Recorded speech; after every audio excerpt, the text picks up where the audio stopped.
चलो last class में क्या देखे थे, एक बार रिवाइज करते फिर आगे बढ़ते हैं। We have seen ionisation potential, है ना, इसके फैक्टर्स भी देखे थे। आयनाइजेशन पोटेंशियल या आयनाइजेशन एंथैल्पी, ठीक है, ये नाम था इसका।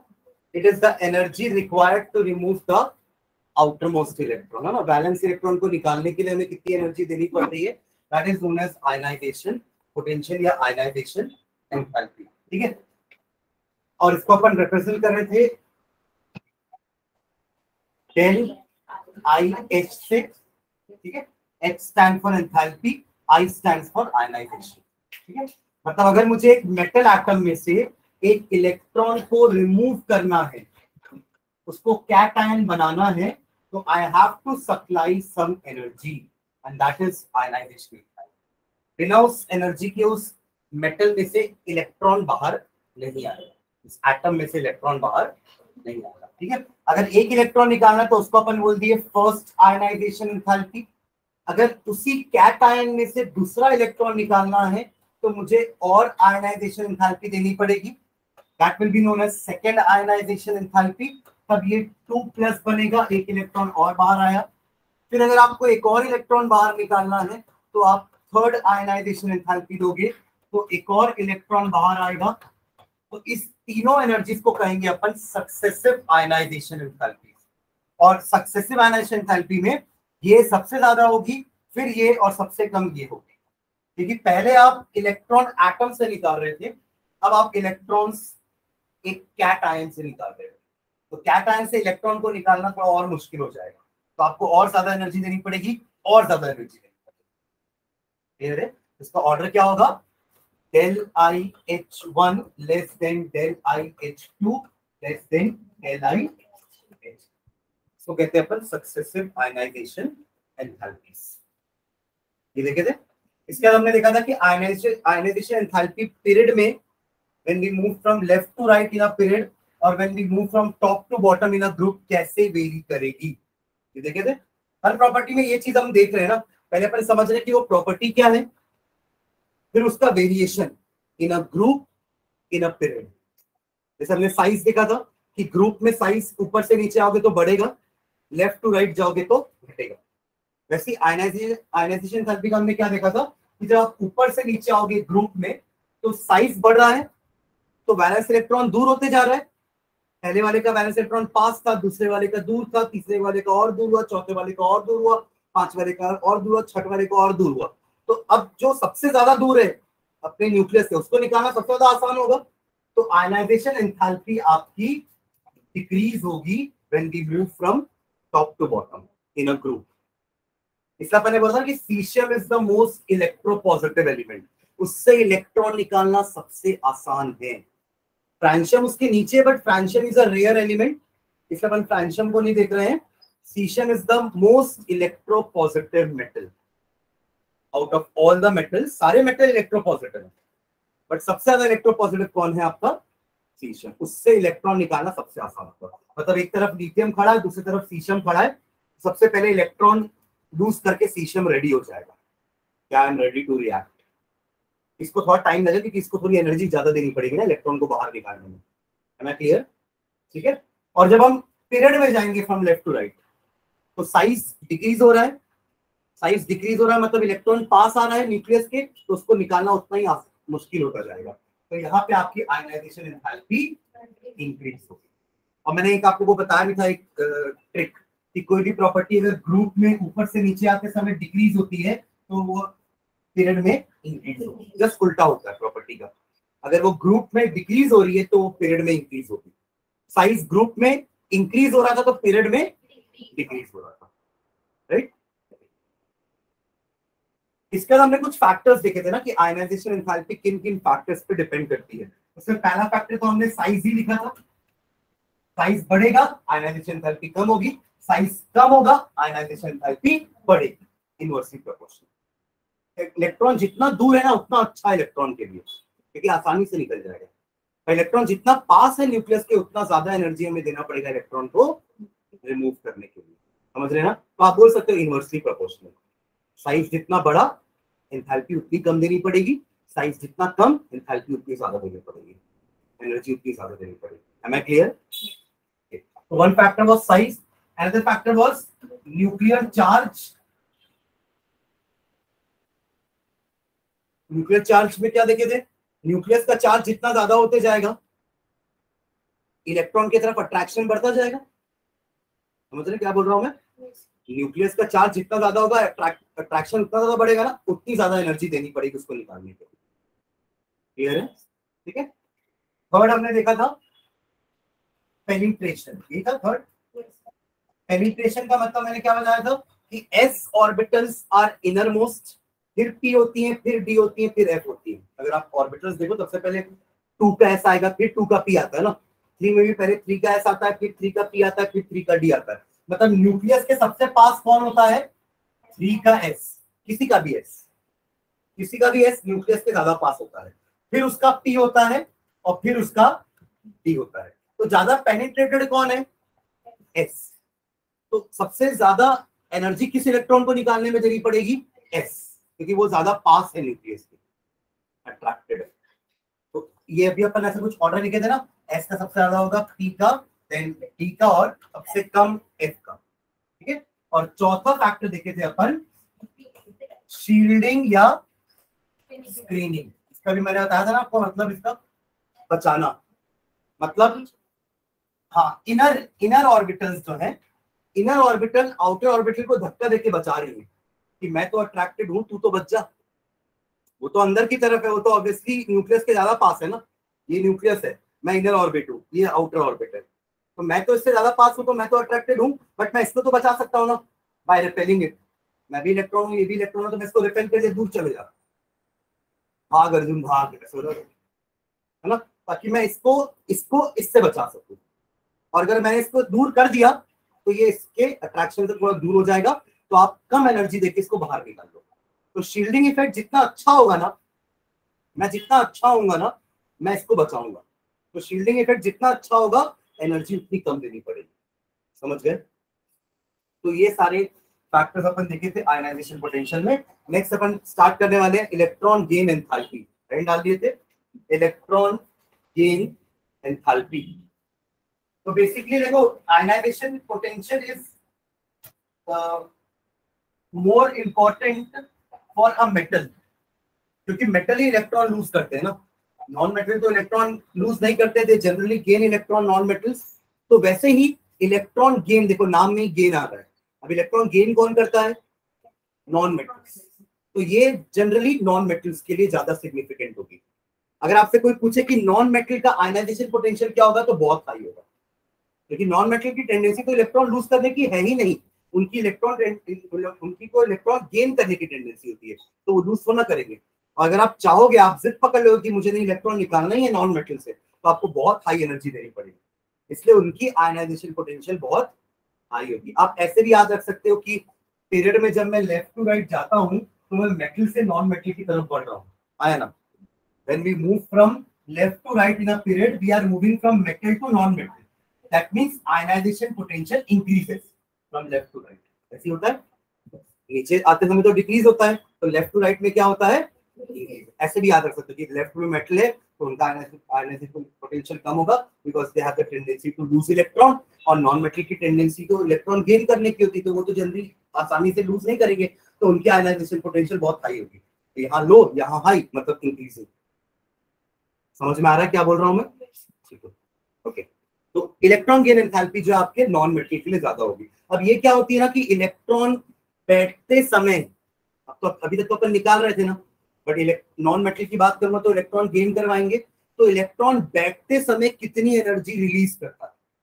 उल्टा होता है, लूज करवाने के लिए एनर्जी देना पड़ता है, बट बैठाने के लिए वो रिलीज करता है एनर्जी। समझ रहे हैं क्या बोल रहा हूँ? लेकिन देखो, जब इलेक्ट्रॉन अंदर रहता है ना, उसकी एनर्जी नेगेटिव रहती है। याद करो बोर का एनर्जी फॉर्मूला, रिमेंबर बोर का एनर्जी फॉर्मूला क्या था? नेगेटिव था, उसमें माइनस कुछ लिखते थे ना, -2.this/n²। नहीं याद है? अरे बोर के 3-4 फॉर्मूले पढ़े अपन, बोर का रेडियस, बोर का एनर्जी। अरे पढ़े कि नहीं ये तो बताओ, कैसे कर रहे हो?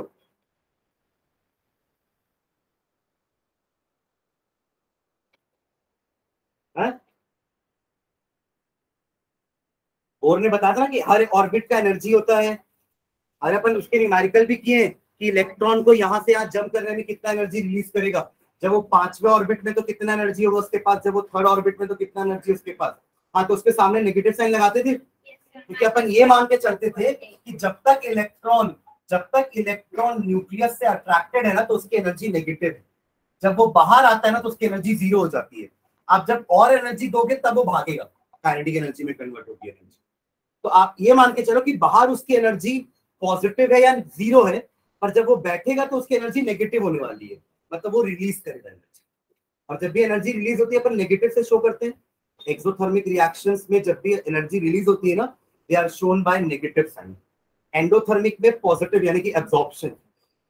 एंडोथर्मिक एक्सोथर्मिक सुने? Endothermic are the reactions in which heat is absorbed and exothermic are the reaction in which heat is released. तो released energy को negative sign से show करते हैं and absorbed energy को positive sign से। ठीक है, चलो इलेक्ट्रॉन गेन एंथैल्पी हेडिंग डाल के डेफिनेशन लिखेंगे इलेक्ट्रॉन गेन एंथैल्पी का।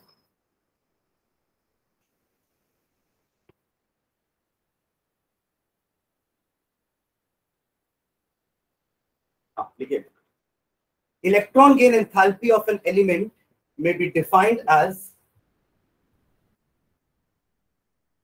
electron gain enthalpy of an element may be defined as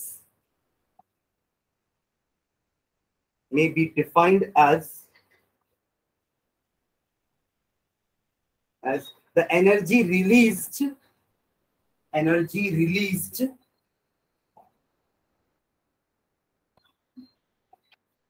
when a neutral isolated atom defined as the energy released when a neutral isolated gaseous atom, लिखना gaseous atom accepts an electron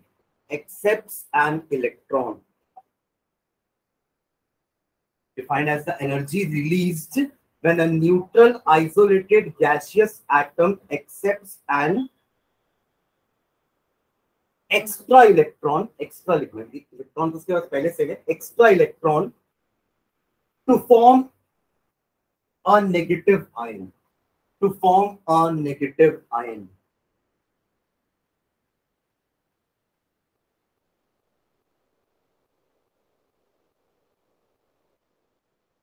ठीक है। it is denoted by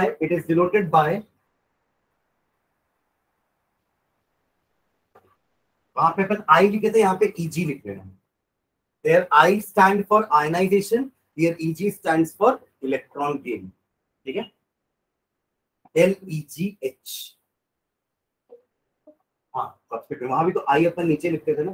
ठीक है, next time में लिखना greater the amount of energy released,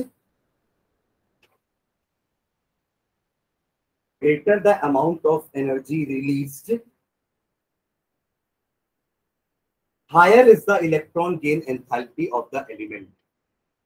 Higher is the electron gain enthalpy of an element।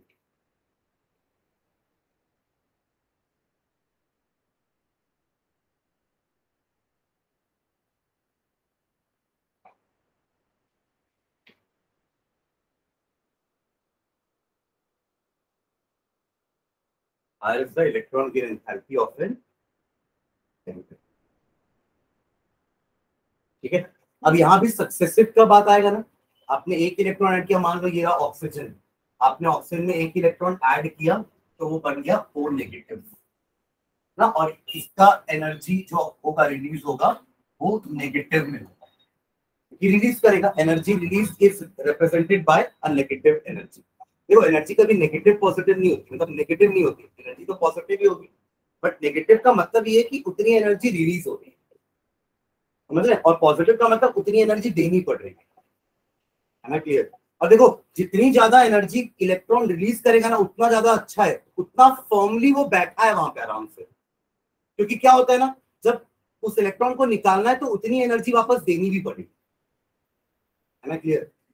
ठीक है, तो अगर कोई देखो, हम जब बॉन्ड की भी बात करते हैं ना, मैं एक बॉन्ड के एग्जांपल से आपको समझाता हूं। जब हम एक बॉन्ड बनाते हैं, कोई एक atom 1 combines with second atom that is atom 2, अब इनके बीच में इलेक्ट्रॉन शेयरिंग होगा या गेन लॉस होगा, कुछ भी होगा, आयनिक बॉन्ड बने या कोवलेंट बॉन्ड बने, बट एक कंपाउंड बनेगा, यानी कि दोनों के बीच में एक बॉन्ड बन रही है। जब बॉन्ड बनती है तो एनर्जी रिलीज होती है। जब भी बॉन्ड बनती है एनर्जी रिलीज होती है, और जितनी ज्यादा एनर्जी रिलीज होना उतना अच्छा होता है। क्यों? क्योंकि आपका कंपाउंड उतना स्टेबल होता है। ऐसा इसलिए बोल रहे हैं कि जितनी ज्यादा एनर्जी रिलीज करता है ना, उतनी ही एनर्जी देनी पड़ती है उसको तोड़ने के लिए। देखो, ज्यादा रिलीज करेगा तो ज्यादा देनी पड़ेगी तोड़ने के लिए, और अगर किसी चीज को ज्यादा एनर्जी देनी पड़ी तोड़ने के लिए, मतलब वो स्टेबल है। समझ रहे हैं मैं क्या बोल रहा हूँ? मान लो आप दोनों की दोस्ती है, एकदम ऐसी दोस्ती, ज्यादा गहरी दोस्ती नहीं है, तो मैंने थोड़ा सा लड़ाई करवाया, दोनों के बीच में फूट आ गया, मतलब ये स्टेबल नहीं थे। इन्होंने, उनकी दोस्ती हुई पर ज्यादा एनर्जी रिलीज नहीं हुई दोस्ती होते समय। समझ रहे हैं? मतलब दोस्ती थोड़ी सी वीक थी, मैंने थोड़ी सी फूट डाली, कल से लोग लड़के अलग अलग बैठ गए। मतलब इनकी बॉन्डिंग स्ट्रॉन्ग नहीं थी, इसलिए मैंने थोड़ा आराम से तोड़ दी। पर जब बहुत अच्छे फ्रेंड्स बनते ना लोग, मतलब फ्रेंड्स बन के पार्टी वार्टी करते जोरदार, तो बहुत एनर्जी रिलीज होती, अच्छे फ्रेंड्स बन जाते, राइट? है ना? तो अब मैं अगर तोड़ने जाऊंगा ना, तो मुझे बहुत ज्यादा 3-4 दिन तक मेहनत करनी पड़ेगी उनकी फ्रेंडशिप को तोड़ने के लिए। समझ रहे हैं? मतलब बॉन्ड बनते समय जितनी ज्यादा एनर्जी निकले उतना अच्छा होता है बॉन्ड के लिए, क्योंकि वो उतनी स्टेबल बॉन्ड बनती है। क्यों स्टेबल? क्योंकि उतनी एनर्जी वापस देनी भी पड़ेगी उसको तोड़ने के लिए। क्लियर? ठीक है, तो यही चीज यहाँ भी हो रही है। जब ऑक्सीजन में इलेक्ट्रॉन बैठता है ना, तो इट रिलीजेस एनर्जी, और ये एनर्जी हाई अमाउंट होनी चाहिए। क्लियर है? अब अगला जो इलेक्ट्रॉन निकलना है वो कहां से निकलना है, सॉरी कहां बैठना है? ओ नेगेटिव में। पहले वो इलेक्ट्रॉन ओ में बैठा था, अब वो कहां बैठेगा? ओ नेगेटिव में। अब आप लोग बताओ कि ये अभी तो ये नेगेटिव है, अब क्या लगता है कि ये कम नेगेटिव होगी कि और ज्यादा नेगेटिव होगी कि पॉजिटिव होगी? और ज्यादा नेगेटिव, मतलब और एनर्जी रिलीज करेगा, ऐसा बोल रहे हैं? ओ नेगेटिव कहां स्टेबल है? O2 नेगेटिव होता है। जैसे को देखो, आप लोग याद करो कि जब अपन इलेक्ट्रॉन निकाल रहे थे तो पॉजिटिव से निकालना मुश्किल था ना, तो अब नेगेटिव में बैठाना मुश्किल नहीं होगा क्या? पॉजिटिव से निकालना मुश्किल क्यों था? क्योंकि पॉजिटिव इलेक्ट्रॉन को छोड़ेगा नहीं, और ये उसको बैठने नहीं देगा, ये तो रिपेल करेगा ना, भाग यहाँ से उठेगा नहीं। अरे ये आएगा इसके पास, नो डाउट ये आएगा इसके पास, O2 नेगेटिव बनेगा भी, बट क्या ये नेगेटिव इलेक्ट्रॉन इसको आसानी से बैठने देगा, नेगेटिव आयन? क्योंकि वो तो रिपेल करेगा ना इसको, negative negative will repel each other. तो अब आपको एनर्जी इनफैक्ट देनी पड़ेगी, तो यहाँ पे आपकी जो इलेक्ट्रॉन गेन एंथैल्पी होगी ना, वो पॉजिटिव होगी। पहली नेगेटिव थी, बट सेकंड क्या हो गई? पॉजिटिव। क्यों? क्योंकि अगला इलेक्ट्रॉन को बैठने के लिए ज्यादा एफर्ट करना पड़ेगा, क्योंकि अब वो एक एन आयन के अंदर बैठ रहा है, पहले वो एटम में बैठ रहा है, इट रिलीज एनर्जी। समझ में आ रहा है? पर दूसरा इलेक्ट्रॉन बैठने के लिए उसको एनर्जी देनी पड़ेगी बाहर से। ठीक है, चलो नीचे लिखना, depending upon the nature of element. अच्छा, इसका यूनिट भी जूल किलो जूल ही होगा, ये भी तो एनर्जी है ना, तो इसका यूनिट भी क्या होगा?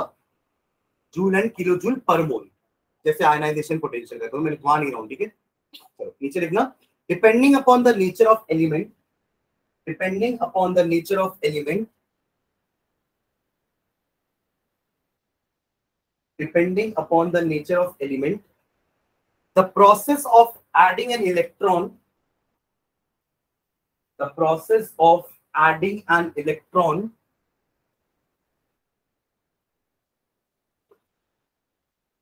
can be either exothermic or endothermic, can be either exothermic or endothermic, can be either exothermic or endothermic। अच्छा, एक क्वेश्चन और पूछ रहा हूँ, नोबल गैसेस के बारे में क्या ख्याल है? नोबल गैसेस क्या करेंगे? उनकी आयनाइजेशन, उनकी इलेक्ट्रॉन की एंथैल्पी क्या होगी? पॉजिटिव होगी, नेगेटिव होगी? पॉजिटिव, क्योंकि उनको तो जरूरत ही नहीं ना इलेक्ट्रॉन की, वो क्यों बैठाएंगे इलेक्ट्रॉन को? तो अगेन आपको अगर इलेक्ट्रॉन बैठाना ही है तो आपको एनर्जी देनी पड़ेगी इसको बैठाने के लिए। क्लियर है? वो भी एक स्टेबल कॉन्फ़िगरेशन में है ना नोबल गैसेस, तो वही आपके helium, neon, argon, 18th group वाले, वो सभी स्टेबल है, सबका ऑक्टेट डुप्लेट कंप्लीट है। They will not accept an electron, they will not lose an electron. उनकी आयनाइजेशन एंथैल्पी भी बहुत हाई होगी, वो आसानी से ना लूज करेंगे ना आसानी से गेन करेंगे, क्योंकि वो स्टेबल पोजीशन पे, उनको क्यों डिस्टर्ब कर रहे हैं अपन। समझ में आ रहा है मैं क्या बोल रहा हूँ। इसलिए उनकी आयनाइजेशन एंथैल्पी भी हाई होती है और उनकी इलेक्ट्रॉन गेन एंथैल्पी भी हाई होती है। ठीक है, ये क्वेश्चन मैथमेटिक्स करके आई। क्या क्या पॉजिटिव क्या होगा नोबल गैस का। आप एनर्जी दे रहे हो ना, that is the atom is absorbing energy, मतलब एंडोथ कर रहे हैं। एब्सॉर्ब करेगा लेकिन वो एटम को नहीं करेगा, क्या इलेक्ट्रॉन को ऐड ऐड नहीं करेगा तो ये नहीं करेगा तो इससे नहीं नहीं, करेगा। देखो अगर आपको ऐड कराने हैं तो आपको उसकी सफिशिएंट अमाउंट ऑफ एनर्जी इसको देनी पड़ेगी इलेक्ट्रॉन को बैठाने के लिए, तो वो बैठा लेगा इलेक्ट्रॉन। ठीक है, बट आप क्योंकि आपने इलेक्ट्रॉन सॉरी आपने क्योंकि एनर्जी दी हुई है and the atom has absorbed energy, इसलिए वो पॉजिटिव हो। जहां रिलीज हो रही है वो नेगेटिव हो, ये बाय कन्वेंशन है ना। केमिस्ट्री में बाय कन्वेंशन ही होता है कि जब भी हीट रिलीज होती है अपन उसको नेगेटिव साइन से शो करते हैं, और जब भी एनर्जी एब्सॉर्ब करता है रिएक्टेंट तो अपन उसको एंडोथर्मिक बोलते हैं, यानी कि पॉजिटिव बोलते हैं। हीट दोनों तरफ पॉजिटिव ही है, बस हमको डायरेक्शन बताना पड़ेगा ना कि निकल रही है कि दे रहे हैं, दोनों में अंतर है ना। समझ रहे? हाँ, तो क्या लिखे, कैन बी आइदर एक्सोथर्मिक और एंडोथर्मिक। ठीक है, फुल स्टॉप आके लिखना, energy is released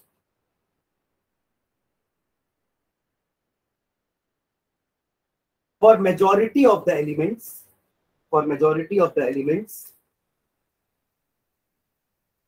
when an electron is added to it. Energy is released for majority of elements when electron is added to it. So, thus for such elements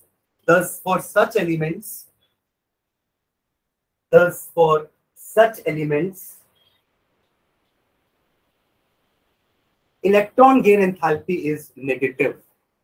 Thus, for such elements, electron gain enthalpy is negative.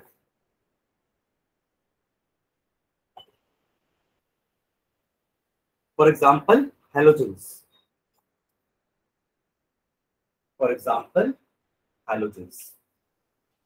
इनकी electron gain enthalpy बहुत highly negative होती है, क्योंकि इनको बस एक ही electron चाहिए, ये तुरंत स्टेबल हो जाते हैं ना। They are just near to the noble gas ना, क्लोरीन के बाद नियॉन, क्लोरीन के बाद आर्गन, तो ये जस्ट अपने नियरेस्ट नोबल गैस के एकदम पास होते हैं। जैसे एक इलेक्ट्रॉन गेन के ये हाईली स्टेबल हो जाते हैं। हाईली स्टेबल का मतलब बहुत ज्यादा एनर्जी रिलीज कर रहे हैं। ठीक है, तो इनकी आयनाइजेशन, इनकी इलेक्ट्रॉन गेन एंथैल्पी बहुत नेगेटिव होगी। क्लियर? तो अगर आप पीरियड में बात करो, पीरियड में जब मैं लेफ्ट टू राइट जाऊंगा, लेफ्ट में क्या है, मेटल्स है, मेटल्स को आसानी से इलेक्ट्रॉन गेन नहीं करेंगे, तो इलेक्ट्रॉन गेन एंथैल्पी मेटल्स की पॉजिटिव होगी, और जैसे जैसे आप राइट की तरफ जा रहे हो वो नेगेटिव होती जाएगी, हाईली नेगेटिव, और लास्ट वालों की फिर पॉजिटिव। नोबल गैसेस, समझ गए? और जब ऊपर से नीचे आएंगे तो अब देखो साइज के हिसाब से कैसे मैटर करेगा इलेक्ट्रॉन गेन एंथैल्पी। फ्लोरीन है, ये फ्लोरीन है समझ लो, ये न्यूक्लियस है, ठीक है, और ये दो शेल, क्लोरीन उसके नीचे 3 शेल। इलेक्ट्रॉन जब निकल रहा है तो आखिरी शेल से निकल रहा है, तो बैठेगा भी तो आखिरी शेल में बैठेगा ना। जो भी होना है वो वैलेंस शेल के साथ ही होता है। अंदर वाले तो इनर वाले तो अंदर मजे में, जो भी लॉस होना है, गेन होना है, शेयरिंग होना, सब किसके साथ होता है, बैलेंस शेल के साथ। तो इलेक्ट्रॉन यहाँ गेन करना आसान होगा कि यहाँ, क्या क्या लगता है साइज के हिसाब से नीचे में आसान होगा? सोचो ना, मतलब बताओ, जो भी है, जो भी मन में आ रहा है, दोनों जगह इलेक्ट्रॉन गेन होगा। ठीक है, क्योंकि दोनों ही आपके नॉन मेटल है, ये फ्लोरीन है, ये क्लोरीन है। बस मैं ये जानना चाह रहा हूँ कि आप लोग साइज के बारे में क्या सोचते हो। क्लोरीन छोटा है ना, क्लोरीन बड़ा है, तो किसको आसानी से इलेक्ट्रॉन बैठने मिलेगा, मतलब किसमें इलेक्ट्रॉन ज्यादा आसानी से बैठ सकता है? क्लोरीन। आप क्या बोल रहे हो? क्लोरीन क्यों? साइज छोटा है तो न्यूक्लियस भी तो खींच लेगा ना, उसको जल्दी बैठा लेगा ना, बैठ जल्दी, थोड़ा दूर हो जाएगा, राइट। तो इसको ज्यादा, तो यहाँ पे ज्यादा एनर्जी रिलीज होगी, यहाँ कम एनर्जी रिलीज होगी। तो आप ऊपर से नीचे आओगे तो हाई नेगेटिव, फिर नीचे जैसे जैसे नीचे आते होगे तो आपकी जो नेगेटिव इलेक्ट्रॉन की एंथैल्पी वैल्यू है वो कम नेगेटिव होती जाएगी। ऊपर वालों की जो नेगेटिव वैल्यू वो बहुत हाई होगी और नीचे वालों की वैल्यू जो होगी वो कम नेगेटिव। ठीक है, चलो तो क्या लिख रहे हो, एग्जाम्पल हाइड्रोजन लिख लिया ना। ओके, नेक्स्ट लाइन में लिखना, in contrast noble gases have in contrast noble gases have in contrast noble gases have large positive electron gain enthalpies. In contrast noble gases have large positive electron gain enthalpies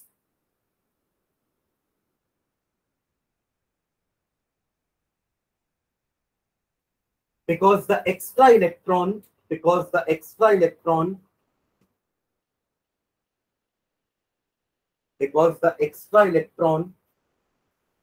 has to be placed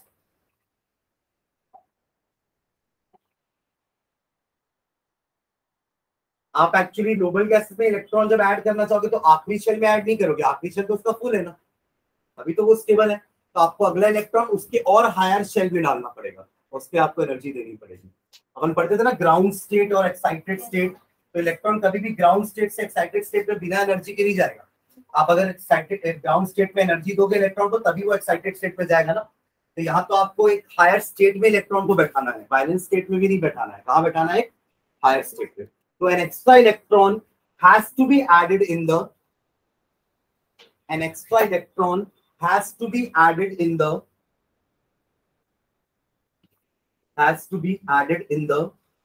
next higher quantum level,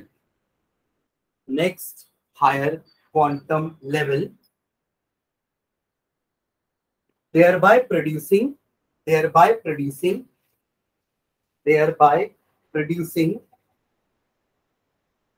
highly unstable electronic configuration,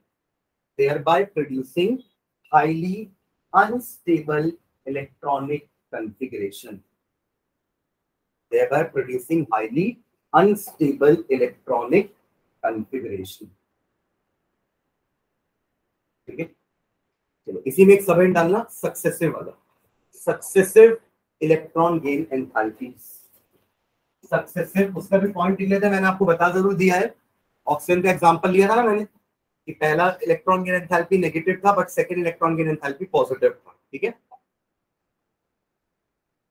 ऐसे क्या paper को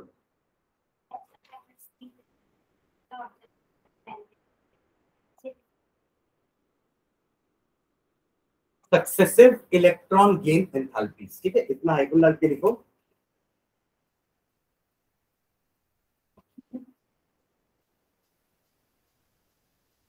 After the addition of one electron,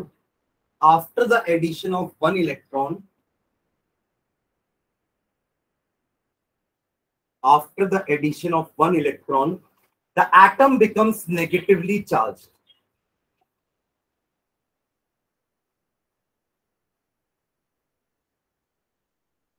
After the addition of one electron, the atom becomes negatively charged, and the second electron is to be added,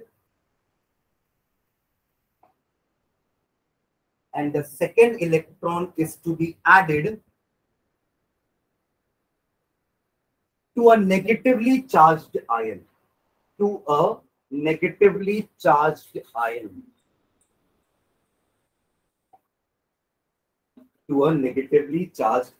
पहला electron तो आपने atom में add किया, but दूसरा electron आप एक negatively charged ion में put कर रहे हो। ठीक है, full stop. But the addition of second electron is opposed bye,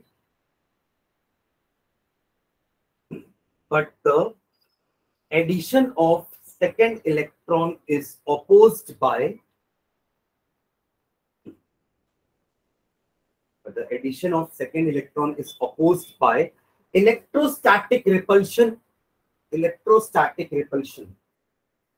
Electron will repel another electron, है ना, जो पहले से एक इलेक्ट्रॉन बैठा हुआ है वो आने वाले इलेक्ट्रॉन को नहीं आने देगा, रिपेल करेगा। ठीक है, electrostatic repulsion, and hence the energy has to be supplied and hence the energy has to be supplied, and hence the energy has to be supplied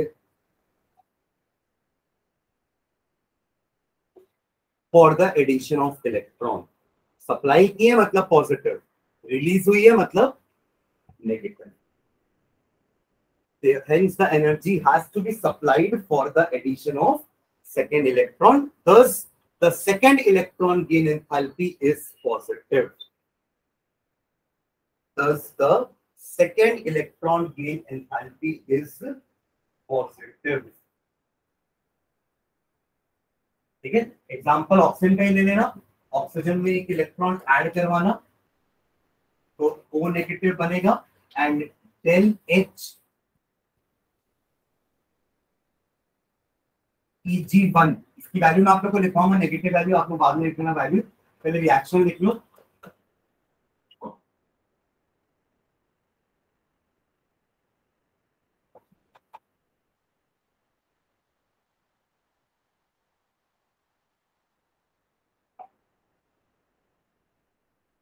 यहाँ हमको दोनों एग्जांपल मिल गए, ऊपर वाला रिएक्शन एक्सोथर्मिक है, नीचे वाला एंडोथर्मिक.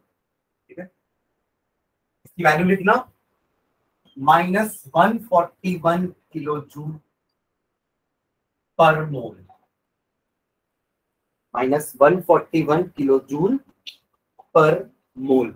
एक मोल ऑक्सीजन एटम अगर आपके पास है तो उसमें हर ऑक्सीजन एटम में एक एक इलेक्ट्रॉन बैठाओगे तो total 141 kilo joule energy release करेगा वो. समझ गए?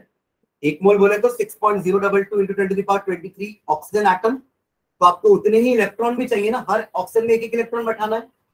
तो जो कंबाइंड एनर्जी जो रिलीज होने वाली है वो कितनी होगी? 141 किलो जूल.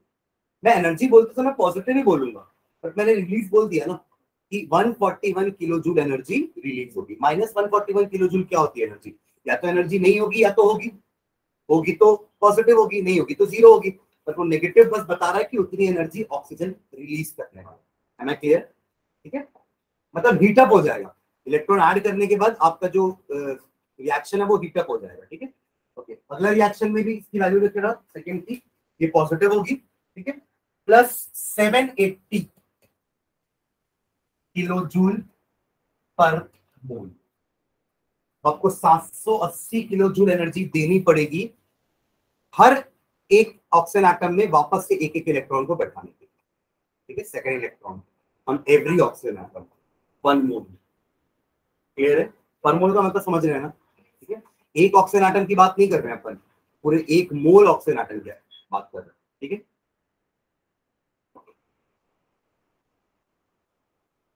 ठीक. ओके, इसका भी कुछ फैक्टर्स लिखते हैं. Factors affecting electron gain enthalpy. क्या क्या फैक्टर्स होंगे जो इलेक्ट्रॉन गेन एंथैल्पी को अफेक्ट करेंगे?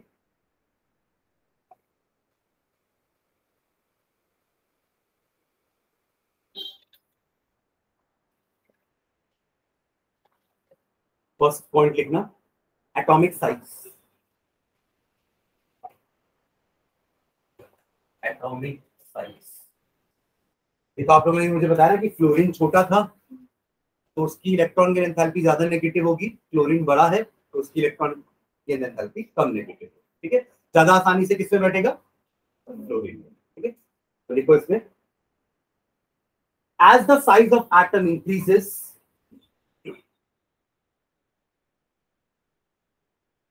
as the size of atom increases,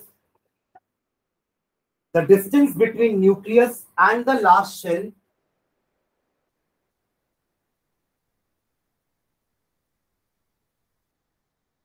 as the size of atom increases, the distance between the nucleus and the last shell क्या आएगा? Increases कि decreases?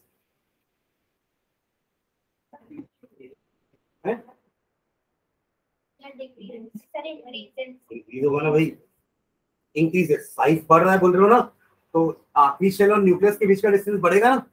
ठीक है, the distance between nucleus and the last shell increases, full stop. As a result the force of attraction, as a result, ध्यान समझ लिखना, मैं अगला इंक्रीज डिक्रीज पूछने वाला हूं आप लोगों से ना. As a result, the force of attraction between the nucleus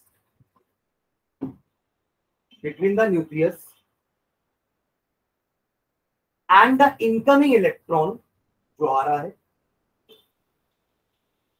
as a result, the force of attraction between the nucleus and the incoming electron dash decrease. सबको समझ में आ रहा है क्या लिख रहे हैं? साइज जितना बढ़ेगा आखिरी शेल से न्यूक्लियस की दूरी उतनी बढ़ेगी, और जो इलेक्ट्रॉन आके बैठ रहा है उसका अट्रैक्शन न्यूक्लियस से उतना कम होता जाएगा। समझ गए ना? Increase increase decrease. Okay, and hence the electron gain enthalpy becomes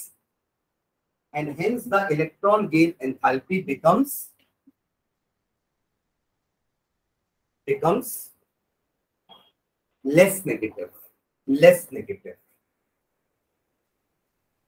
clear है?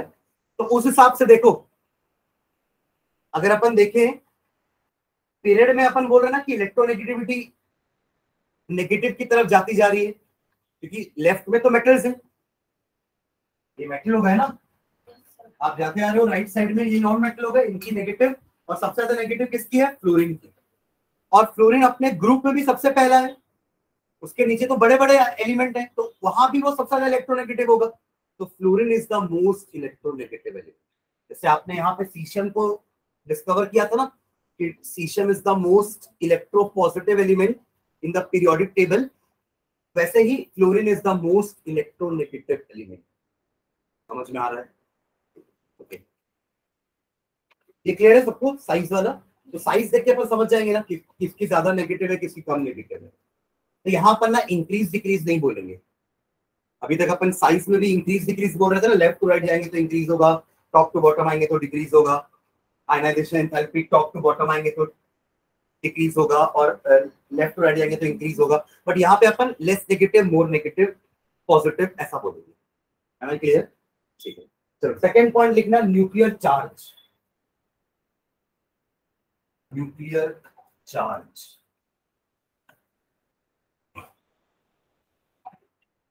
इसका बताओ तो मेरे को सोच के। अगर न्यूक्लियर चार्ज बढ़ा तो क्या होगा? इनकमिंग इलेक्ट्रॉन को फोर्स ऑफ अट्रैक्शन ज्यादा देगा, कम देगा? ज्यादा देगा, क्योंकि न्यूक्लियर चार्ज बढ़ रहा है। समझ रहे हैं? अगर न्यूक्लियर चार्ज बढ़ेगा, पॉजिटिव चार्ज बढ़ रहा है, तो वो इनकमिंग इलेक्ट्रॉन को जल्दी बैठा लेगा, और जल्दी बैठाया, आसानी से बैठाया, मतलब बहुत एनर्जी रिलीज करेगा, मतलब मोर एंड मोर नेगेटिव। ठीक है, चलो देखो, as the nuclear charge increases, Reema and Riya समझ में आ रहा है आप लोग को? Yes, sir. As the nuclear charge increases, force of attraction between nucleus and incoming electron increases। देखो अपने से, as the nuclear charge increases, the force of attraction between nucleus and the incoming electron increases,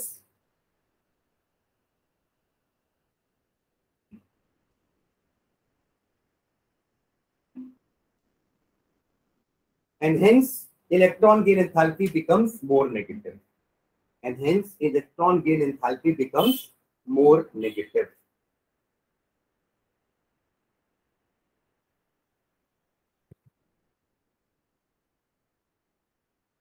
ठीक है, समझ गए ना? Nuclear charge बढ़ेगा। अब लेफ्ट टू राइट में यही तो हो रहा है।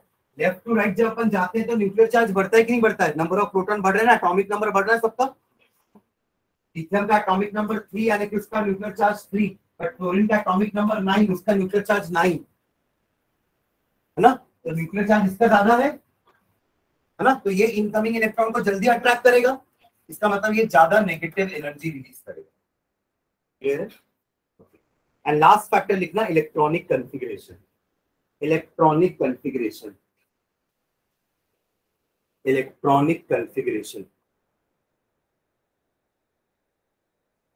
Elements having exactly half filled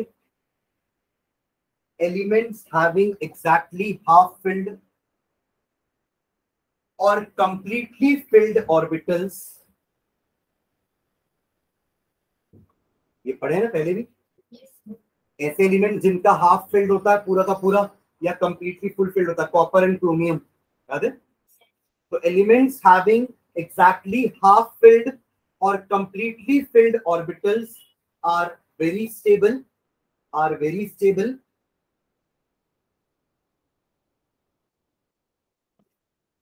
are very stable. अब देखो जैसे नोबल गैस में भी क्यों पॉजिटिव देना पड़ा था, क्योंकि वो ऑलरेडी स्टेबल थे ना, तो एक एक्स्ट्रा इलेक्ट्रॉन बैठाने के लिए आपको ज्यादा एनर्जी देनी पड़ी, उनकी इलेक्ट्रॉन की एंथैल्पी पॉजिटिव थी। वैसे ही कोई ऑलरेडी अगर स्टेबल कॉन्फ़िगरेशन में है ना, और अगर आप एक इलेक्ट्रॉन एक्स्ट्रा डालोगे ना, तो आपको अगेन उसमें एनर्जी देनी पड़ेगी इलेक्ट्रॉन बैठाने की, तो उनकी इलेक्ट्रॉन की एंथैल्पी भी पॉजिटिव होगी, ठीक है।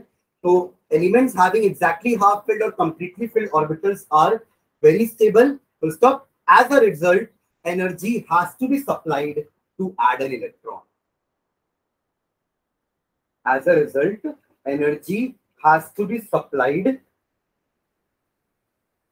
As a result, energy has to be supplied to add an electron. That is positive electron gain enthalpy. पूरा सेंटेंस नहीं लिख पा रहा हूं मैं.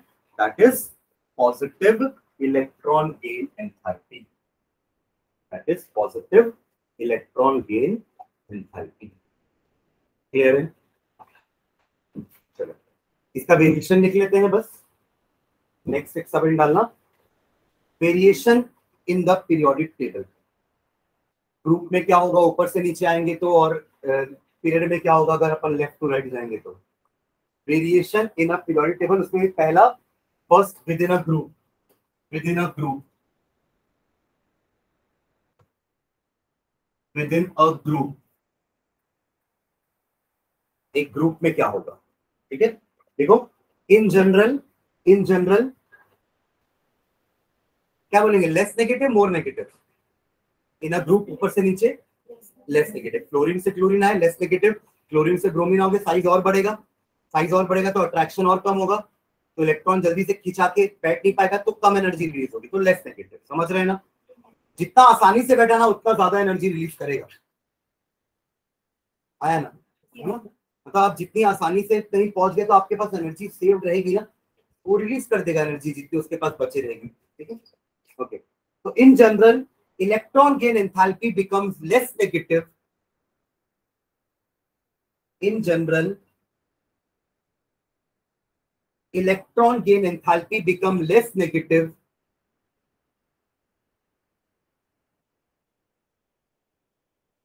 in general electron gain enthalpy become less negative as we move down a group, as we move down a group.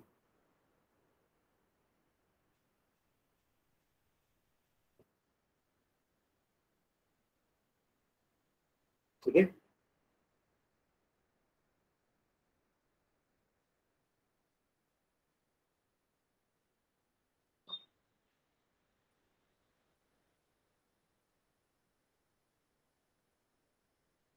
the electron gain enthalpy of halogen, the electron gain enthalpy of halogens,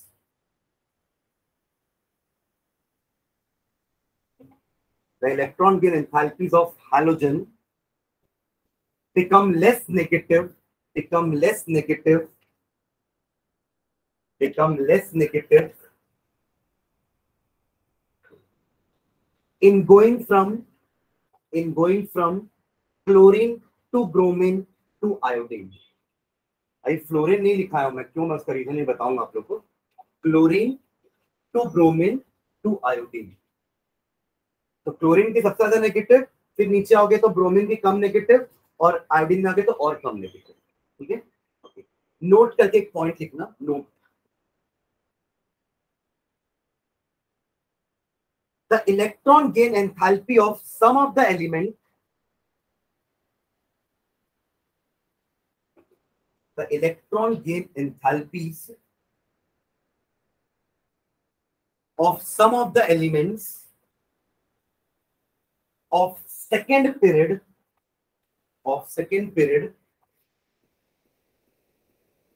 the electron gain enthalpies of some of the elements of second period, that is O and F, oxygen and fluorine. एक के बाद एक है ना दोनों, पहले oxygen है और 9th नंबर में आपका आर लेस नेगेटिव,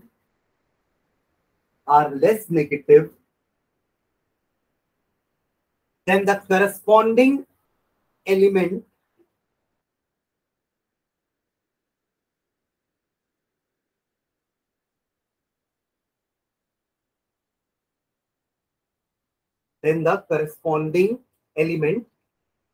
ब्रैकेट में S and Cl, bracket close, of the third period.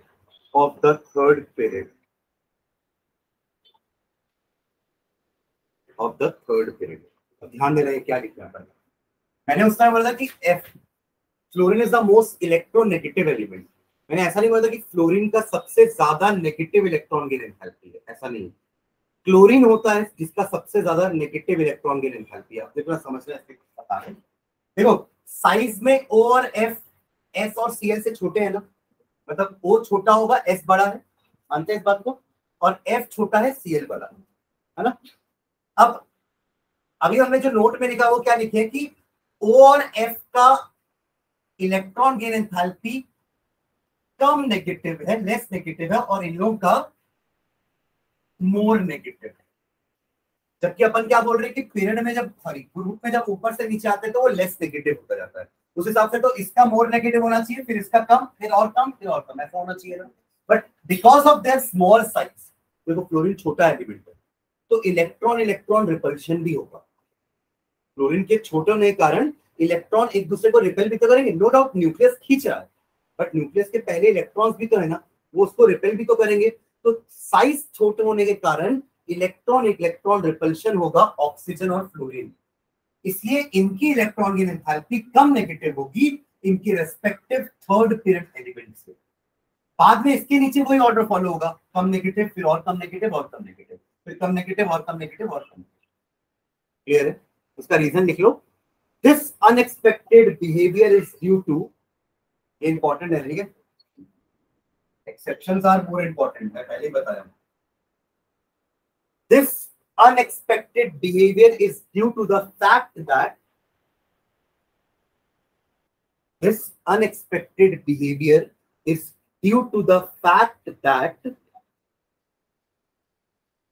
the elements of second period have,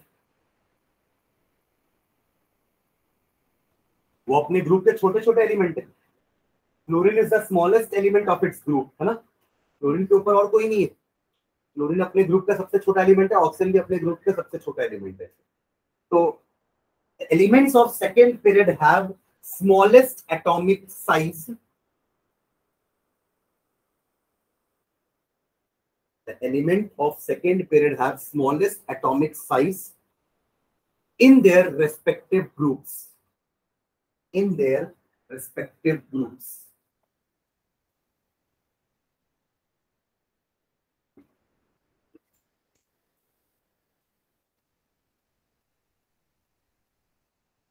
as a result, for example, as a result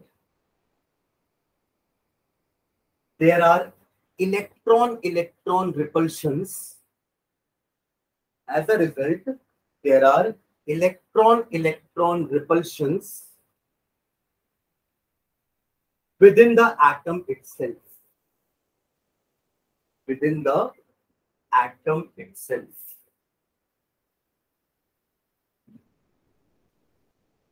and hence the additional electron is not accepted, and hence the additional electron, जो extra electron अपन डाल रहे हैं, and hence the additional electron is not accepted with ease, उतनी आसानी से नहीं accept होगा। ठीक है, एग्जांपल लिखना नीचे, इलेक्ट्रॉन गेन एंथैल्पी सिंबल के फॉर्म में लिख लो उसको ऐसे, LEGH of O is -141 kilo joule per mole. ये तो अपन रिएक्शन में भी लिखे थे ना, ऑक्सीजन के रिएक्शन लिखे थे। Electron gain enthalpy of oxygen is 141 kilo joule per mole, whereas of sulfur is sulphur is, अब जो हमने ट्रेंड लिखा है कि ऊपर से नीचे होगा तो लेस नेगेटिव होगा, तो उसकी वैल्यू -141 से कम होनी चाहिए, बट एक्चुअली में सल्फर की होती है -200 किलो जूल पर मोर नेगेटिव। क्लियर है? इसका रीजन अपन लिख दिए because oxygen is smaller than sulphur, इसमें इलेक्ट्रॉन इलेक्ट्रॉन रिपल्शन होगा, इसलिए यहाँ उतना आसान नहीं इलेक्ट्रॉन बैठाना जितना कि नीचे। क्लियर है? हाँ, इसके नीचे बाकी बिहेवियर सेम रहेगा, अब 200 से कम होती चलेगी। क्लियर है? इस हिसाब से chlorine is the most negative, या chlorine has the most negative electron gain enthalpy. ठीक है, तो नीचे लाइन में लिख लो नोट के लास्ट में, hence chlorine has the most negative electron gain enthalpy, hence chlorine has the most electron gain enthalpy। देखो इलेक्ट्रोनेगेटिविटी अलग होता है, इसके बाद अपनी अगली प्रॉपर्टी इलेक्ट्रोनेगेटिविटी ही है। Electronegativity is different thing, electron gain enthalpy is different thing. Electronegativity is the tendency and electron gain enthalpy is the energy. समझ में आ रही बात? ठीक है, तो it is the most negative electron gain enthalpy. ठीक है, सेकंड लिख लेना, एक भी हो गया विद इन अ ग्रुप। अगला अलोंग अ पीरियड, बस लास्ट पॉइंट इस टॉपिक का, अलोंग अ पीरियड। पीरियड में लेफ्ट टू राइट जाएंगे तो क्या होगा? More and more negative. ऊपर से नीचे आ रहे तो लेस नेगेटिव, एक्सेप्शन अपन लिख लिए हैं, बट जब अपन लेफ्ट टू राइट पीरियड में जाएंगे तो it will become more negative. लिख लो इसका एग्जांपल, सॉरी इसका एक line, in general del EGH, short form में लिखो, बार बार इलेक्ट्रॉन गेन एंथैल्पी मत लिखो। In general del EGH becomes more and more negative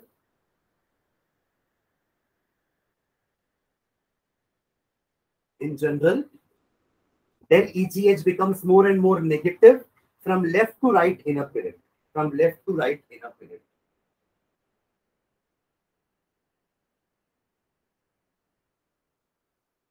और नोबल गैस का तो पॉजिटिव है, एकदम नेगेटिव नेगेटिव, मतलब ये मत समझना कि नोबल गैस का और नेगेटिव होगा। नोबल गैस का तो हम लिख चुके हैं ना कि नोबल गैस का पॉजिटिव होता है। क्लियर है ना? डन। ये कौन से नंबर की प्रॉपर्टी थी अपनी?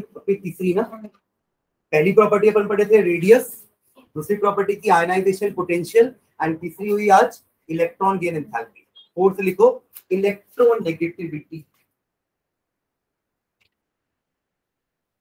इलेक्ट्रोनेगेटिविटी।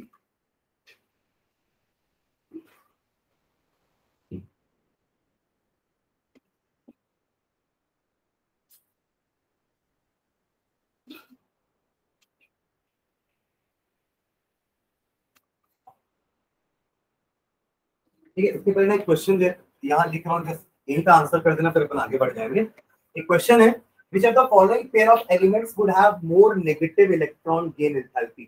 एक क्वेश्चन दिया है N और O, नाइट्रोजन और ऑक्सीजन में किसकी ज्यादा नेगेटिव इलेक्ट्रॉन गेन एंथैल्पी होगी? क्वेश्चन समझ में आ रहा है? नाइट्रोजन और ऑक्सीजन में किसकी ज्यादा नेगेटिव इलेक्ट्रॉन गेन एंथैल्पी होगी? ऑक्सीजन की होगी। अगर आप ऐसे लेफ्ट टू राइट में भी आओगे तो नाइट्रोजन पहले आता है ना, ऑक्सीजन बाद में आएगा, और लेफ्ट टू राइट में तो इलेक्ट्रॉन गेन एंथैल्पी नेगेटिव होती जा रही है। समझ में आ रहा है? और नहीं तो भी आप देखो एक बार अगर दोनों का कंफिगरेशन लिखोगे तो भी आपको समझ में आएगा। नाइट्रोजन का एटॉमिक नंबर 7, इसका एटॉमिक नंबर 8, इसका कंफिगरेशन देखो 1s2 2s2 एंड 2p, 4 हो गया ना, 3 ही है ना, 3, यानी कि 2px1 2py1 एंड 2pz1, ऐसा लिखूंगा, आया ना? 3 2 5 2 7 हो गया ना? क्लियर है? सबको समझ में आ रहा है? इसकी लिखते हैं 1s2 2s2 2px2 2py1 and 2pz1 हो गया 8। अब कंबाइन लिखते तो 2p3 लिख देते और यहां लिखते थे 2p4 लिख देते, पर मैं अलग अलग क्यों किया मैं आपको बता रहा हूं, because all are half filled, तो इसमें इलेक्ट्रॉन बैठाना ज्यादा मुश्किल होगा। मुश्किल होगा मतलब कम नेगेटिव, आसान होगा मतलब ज्यादा नेगेटिव। क्लियर है? देना है answer sheet,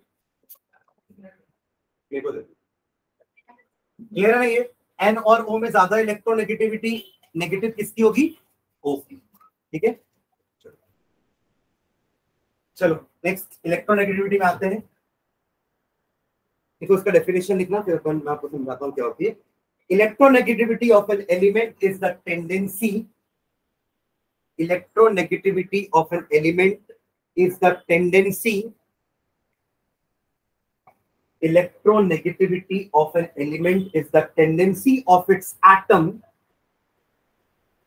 electronegativity of an element is the tendency of its atom to attract the shared pair of electrons, to attract the shared pair of electrons, to attract the shared pair of electrons towards itself, towards itself, shared pair of electron towards itself in a covalent bond. shared pair तो वही होता है ना, ionic bond में sharing थोड़ा ना होती है,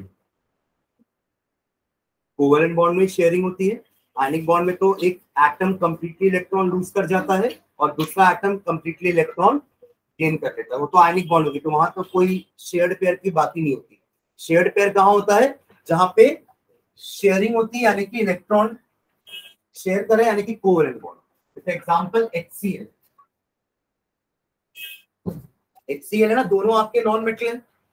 हाइड्रोजन के पास एक electron, this is the electron dot structure of hydrogen and this is the electron dot structure of chlorine.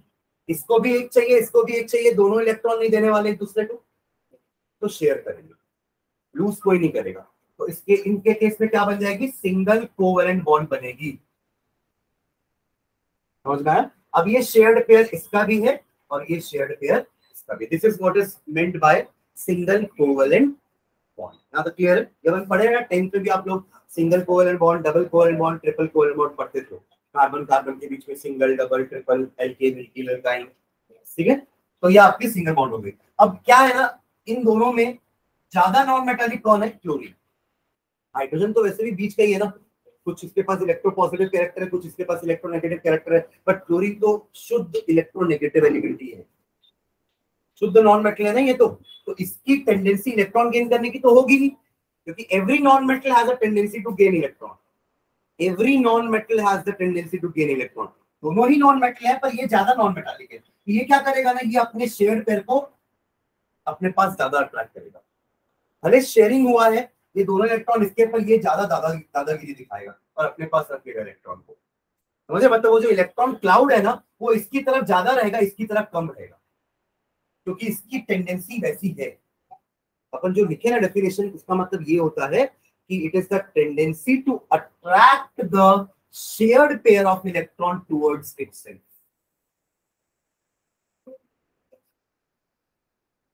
Radius में किसके रेडियस में, देखो इसका रेडियस अपन आपकी कभी कोई अलग अलग एलिमेंट का रेडियस अपन ऐसे ही निकालते, या तो अपन क्लोरीन का ही रेडियस निकालते, समझ गए ना। वहां पर लिखे भी तो थे सेम एलिमेंट के एटम होने चाहिए, ठीक है। क्लियर है ये, है ना? तो chlorine is more electronegative than hydrogen, मैं क्लियर। और आपके मेटल्स तो इलेक्ट्रोपॉजिटिव होते हैं, तो वो तो इलेक्ट्रोनेगेटिव होंगे ही नहीं। तो अगर आप इनका अपन वेरिएशन देखें कि पीरियड में क्या होगा और ग्रुप में क्या होगा, तो पीरियड में जब मैं लेफ्ट से राइट जाऊंगा तो इलेक्ट्रोनेगेटिविटी बढ़ेगी, क्योंकि मैं मेटल से नॉन मेटल की तरफ जा रहा हूं। तो ऑब्वियसली इलेक्ट्रोनेगेटिविटी मेटल की 0, जैसे जैसे जैसे जैसे नॉन मेटल की तरफ बढ़ोगे, इलेक्ट्रोनेगेटिव एलिमेंट्स आ गए, यानी कि इलेक्ट्रोनेगेटिविटी बढ़ गई। तो लेफ्ट टू राइट में इलेक्ट्रोनेगेटिविटी बढ़ेगी, तो टॉप टू बॉटम में डिक्रीज होगी। इसलिए अपन बोलते हैं कि fluorine is the most electronegative element, क्योंकि लेफ्ट टू राइट में हाईएस्ट यही हुआ और टॉप टू बॉटम में तो डिक्रीज हो रही है, तब भी हाईएस्ट यही हुआ। डिक्रीज हुई मतलब सबसे ऊपर सबसे हाईएस्ट यही है, और इधर से इंक्रीज हो रही तब भी सबसे हाईएस्ट यही है। Am I clear? तो इसलिए बोलते हैं कि fluorine is the most electronegative और वहां पे caesium is the most electropositive. Variation समझ में आ गया? ठीक है। अब इसके हिसाब से ना एक्चुअली कोवेलेंट जो बॉन्ड होती है ना, वो 2 टाइप की होती है। मैं समझा देना, अपन नेक्स्ट क्लास में इसको लिख लेंगे इलेक्ट्रोनेगेटिव के बारे में और, ठीक है। इसकी 2 टाइप की बॉन्ड होती है कोवेलेंट बॉन्ड, एक होती है पोलर कोवेलेंट बॉन्ड, एक होती है नॉन पोलर। ये चीज ना आपको केमिकल बॉन्डिंग में भी काम आएगी, याद रखना। तो अपन केमिकल बॉन्डिंग पढ़ेंगे तो वहां हम नए सिरे से वापस केमिकल बॉन्डिंग कोवेलेंट बॉन्ड में फिर डिफाइन करवाऊंगा, सिंगल कोवेलेंट बॉन्ड क्या होती है, डबल क्या होती है, ट्रिपल क्या होती है। तो अपन फिर पढ़ेंगे टाइप्स ऑफ कोवेलेंट बॉन्ड। तो टाइप्स ऑफ कोवेलेंट बॉन्ड में अपन पढ़ेंगे 2 टाइप की कोवेलेंट बॉन्ड होती है, एक होती है पोलर, एक होती है नॉन पोलर। अब इसमें डिफरेंस समझना क्या होता है पोलर नॉन पोलर का मतलब। देखो ऐसे तो पोल्स का मतलब होता है पॉजिटिव पोल नेगेटिव पोल। हमें पता है आयनिक कंपाउंड में तो पॉजिटिव पोल नेगेटिव पोल होता है।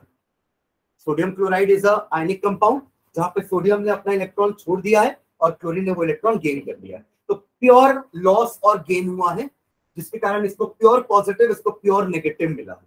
बट यहाँ तो ऐसा कुछ नहीं है ना इसने अपना इलेक्ट्रॉन छोड़ा है ना इसने अपना इलेक्ट्रॉन छोड़ा है, तो किसी को भी पॉजिटिव नेगेटिव नहीं मिलेगा, फुल पॉजिटिव नेगेटिव नहीं मिलेगा। बट हमने अभी बात की थी ना कि क्लोरीन अपने तरफ ज्यादा रखेगा इलेक्ट्रॉन को, तो उसके कारण क्लोरीन को पार्शियल नेगेटिव और हाइड्रोजन को पार्शियल पॉजिटिव मिल जाता है। इसको कहते हैं पार्शियल। पार्शियल मतलब कंप्लीट नहीं है। कंप्लीट तब होता है जब हाइड्रोजन अपना इलेक्ट्रॉन छोड़ ही देता, तो आप हाइड्रोजन को बोलते हैं हाँ कंप्लीट पॉजिटिव, और क्लोरीन वो पूरा इलेक्ट्रॉन ले ही लेता तब आप बोलते हैं कंप्लीट नेगेटिव। बट यहाँ ऐसा नहीं हुआ, उसने बस उस शेयर्ड पेयर को अपनी तरफ थोड़ा ज्यादा रखा हुआ है, जिसके कारण उसको पार्शियल नेगेटिव और पार्शियल पॉजिटिव चार्ज मिल गया, तो बन गए ना पोल्स। तो इस टाइप के कंपाउंड को, इस टाइप के कोवेलेंट कंपाउंड को हम पोलर कोवेलेंट कंपाउंड बोलते हैं। एक और एग्जांपल देखते हैं, वाटर। HH को वाटर, हाइड्रोजन के पास एक इलेक्ट्रॉन, इसके पास एक इलेक्ट्रॉन, और ऑक्सीजन के पास एक एक इलेक्ट्रॉन। यहाँ पे बाकी 2 लोन पेयर रहेंगे जो बॉन्डिंग नहीं करेंगे, उनको जरूरत भी नहीं। एक कोवेलेंट बॉन्ड ये बन गई, एक कोवेलेंट बॉन्ड ये बन गई है, सबका 8-8 हो गया, हाइड्रोजन का 2 हो गया कंपाउंड बन गया। तो वाटर भी एक कोवेलेंट कंपाउंड होता है, राइट। नॉन मेटल्स के बीच में तो बन रही है ना bond. Bond between non metals is a covalent bond.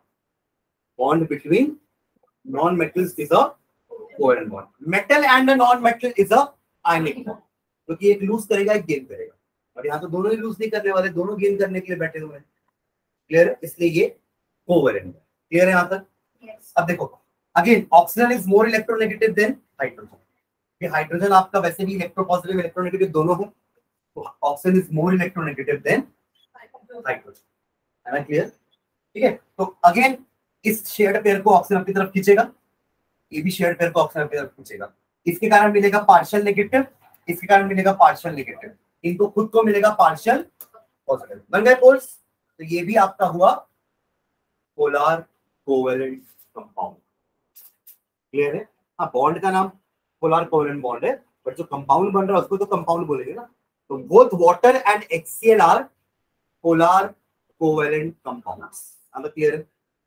अब एक ऐसा कंपाउंड देखते हैं जो नॉन पोलर है। बॉन्ड तो बन रही है covalent, but non polar nature की, मतलब पोल्स क्रिएट नहीं हो रहे हैं। पोल्स तब नहीं क्रिएट होंगे जब दोनों एक जैसे होंगे। अभी तो मैं स्ट्रॉन्ग हूं, सामने वाला वीक है, तो मैंने वो इलेक्ट्रॉन को खींच लिया ज्यादा गिरी दिखाते, बट अगर वो भी मेरे जितना ही स्ट्रॉन्ग है तो मैं नहीं खींच पाऊंगा ना। तो एक एग्जांपल है क्लोरीन और क्लोरीन का। क्लोरीन एंड क्लोरीन, Cl2 बनता है ना, O2 भी बनता है ना, H2 भी बनता है। तो अब इनके बीच में देखो अगेन कोवेलेंट बॉन्ड बनेगी, साथ साथ दोनों के पास है, अब दोनों के पास 8-8 हो गए। अब दोनों इक्वल पावरफुल है, दोनों इक्वल इलेक्ट्रोनेगेटिव है, तो ये इलेक्ट्रॉन पेयर दोनों के बीच में रहेगा, ना लेफ्ट वाले के पास जा जाएगा ना राइट वाले के पास जाएगा, क्योंकि दोनों की टेंडेंसी तो सेम है ना, बोथ आर इक्वल इलेक्ट्रोनेगेटिव। सही बोल रहा हूँ? तो ये कहलाएगा आपका non polar compound, non polar molecule. Compound नहीं बोल सकते इसको, it is not a compound ना, Cl2 is a molecule, it is not a compound. है ना क्लियर? तो मेन कंडीशन क्या है कंपाउंड को पोलर होने की, कि there should be a electronegativity difference. दो एलिमेंट के बीच में इलेक्ट्रोनेगेटिविटी का डिफरेंस होना जरूरी है। यहाँ पे वो डिफरेंस कितना है? अगर इसकी इलेक्ट्रोनेगेटिविटी 2 है, इसकी 2 है, तो 0। बट इन दोनों केस में, इसमें और इसमें इलेक्ट्रोनेगेटिविटी में डिफरेंस था, that is why they both were polar covalent compounds, but वो नॉन पोलर मॉलिक्यूल, क्योंकि वहां पे कोई भी इलेक्ट्रोनेगेटिविटी का डिफरेंस नहीं है। Both will have the same tendency to attract the shared pair of electrons. समझ गए? तो electronegativity has got no unit.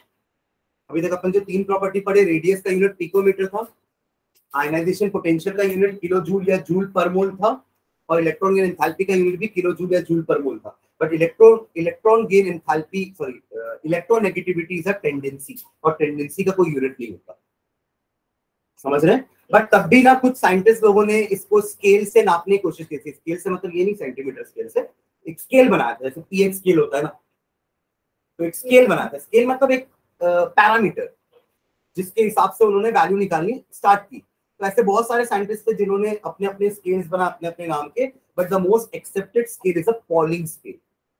Polling नाम के साइंटिस्ट थे, उनका स्केल जो है ना वो एक्सेप्ट किया गया था, और उन्होंने ऐसे वैल्यूज अपने फॉर्मूले से वैल्यूज निकाली थी, और उन्होंने फ्लोरीन को 4 असाइन कर दिया था कि फ्लोरीन की इलेक्ट्रोनेगेटिविटी की वैल्यू क्या होगी, 4। अब हम खुद बोल रहे हैं कि fluorine is the most electronegative element, तो बाकियों की उससे कम ही होगी डेफिनेटली। तो पॉलिंग स्केल में फ्लोरीन की इलेक्ट्रोनेगेटिविटी की वैल्यू 4 होती है।